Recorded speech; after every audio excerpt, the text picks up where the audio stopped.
I'm at Portland Nursery today with Laura. And Laura, we always have interesting things with you. And because you are so well-rounded, I mean, you're a medicinal person, but also tea is part of medicinal use. And so we always love new teas. So teach us about some tea making. Sure. I started making a tea for myself that I bring to work every day, just to kind of help with busyness of life and things like that. And so this tea I've made from nettles, which is this guy here, oat straw here, tulsi or holy basil. I've got little babies ready for the future. Rose petals, your Rosa rugosa that you can buy. Makes it extra pretty. Makes it extra pretty. And red clover, or the true red clover. It's the pink stuff that kind of volunteers in meadows and stuff, not the cover crop. Okay. Yeah. And it looks like you let it dry first. So do you let it dry all in the mix or separate it? Separated. Okay. Yeah. And then when you're mixing it all together, it's kind of equal parts or what you like? It's what I like and what I've learned from studying herbalism and things like that. So. And then you have tea bags. I've never seen those before. There's like fabric tea bags. They're little muslin tea bags. You can get them at some of your grocery stores in town. So makes it really easy. I do a dry in the morning, put it in my jar, bring it to work, fill it up with hot water, and there I go. Ah, and it can stay all day. It can stay all day. And you just kind of sip on it, and it really helps during the day. I know that tea can be so calming. We all have hectic lives, so it's really nice to do that. Yes, definitely. And you have many other things here. I mean, you can make tea out of many different kinds of plants. You can. I brought a neat spicy basil tea, brought over from England. So there's some basils here, like licorice and cinnamon, which kind of have that unique flavor to them that I thought would be really fun as a tea. And I just put it, this cup came with a strainer, so it's an easy way how clever. to make a tea. May I taste? Of course. Ooh, that is different. Yeah. Not something you can get in a bag all the time. Right, exactly. So it's nice to make your own and make your own mixes. Yes, yes. Well, I know that you just don't have tea here today because you have lots of other ingredients. So what else do you have for us? Got carried away. I have vinegar. This is something that I made from dandelions. We got those. We've got those in your yard. I used the whole plant. Wow. And then I also used nettles, which I also had in my yard and easy to get to.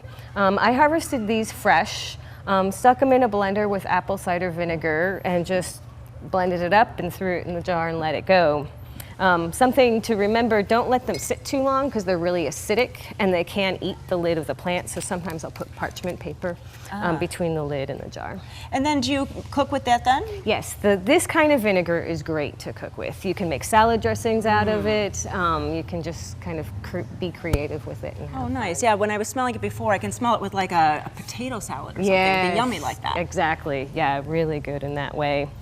All right, and then on this side of the table, we have something completely different. We do have something completely different. We have more what's called drinking vinegars or shrubs. It's kind of an old term. I know, not the woody plant. Not the woody plant. And it's an old term that's referred to, drinking vinegar has a sweet thing in it, usually a fruit. And then it'll have an herb of some kind for kind of a flavoring, and then honey or something in it for a sweetener. Oh, okay, so yeah, there's one right here. This is an elderberry shrub, but when you do smell it, it smells really strongly vinegar, but then there's an after flavor to it, after aroma. Yeah. So really interesting. Yes. Judy, let me mix you up something. All right, I'm ready. So we'll have a little shrub spritzer here. Okay, we're gonna use that elderberry shrub. The elderberry shrub. We'll put a little touch in there.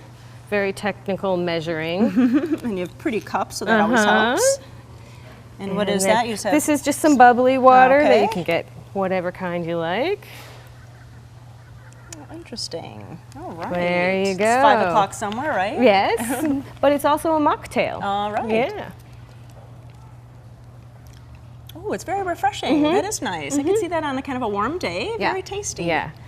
And you could either make these or you could pick these up somewhere? You can make them. It's harder to find them around in town. Okay. So I'm sure there's different places to find them. Excellent. Yeah. And Laura, you have some other ideas for combinations. Yes, also for shrubs, we actually have a real shrub here. It's a blueberry, and it's wonderful when paired with lavender. Oh, that would be good. And so and you could use it as a mocktail too. Exactly, yes. But speaking of the real thing, you have some adult beverages. Yes, we do.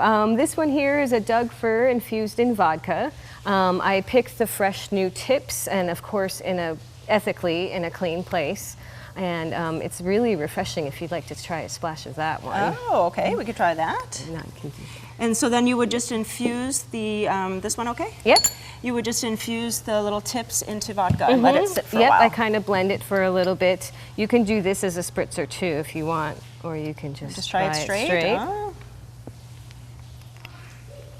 Oh, that's very good. Isn't kind it? of earthy, but kind of piney, kind of for smelling, tasting. Very interesting. Yeah. And then what is this one? This is one that is the last of my prized batch, Osmanthus fragrans flowers that's been infused. Flowers. Yeah, yeah. It takes a lot of time to harvest them. That's a lot of flowers. Yeah, yeah. And then what is this one? The last one I just started. This one is honeysuckle flowers in vodka. Oh, wow. And so it's, yep, it leaks a little bit. Yeah, just a little bit, but you can see that this is how it looks in the beginning. Yep. And kind of a strong vinegar fragrance, but then as the honeysuckle starts taking over. Yeah, it'll be really interesting to see how it turns out. Well, all kinds of interesting little, extra hobbies to do this spring and summer. And go out into your garden and harvest things. If you have any other questions, go to gardentime.tv and we have some links to different handouts that you can get more ideas from. Great. Thanks so much. Thanks, Judy.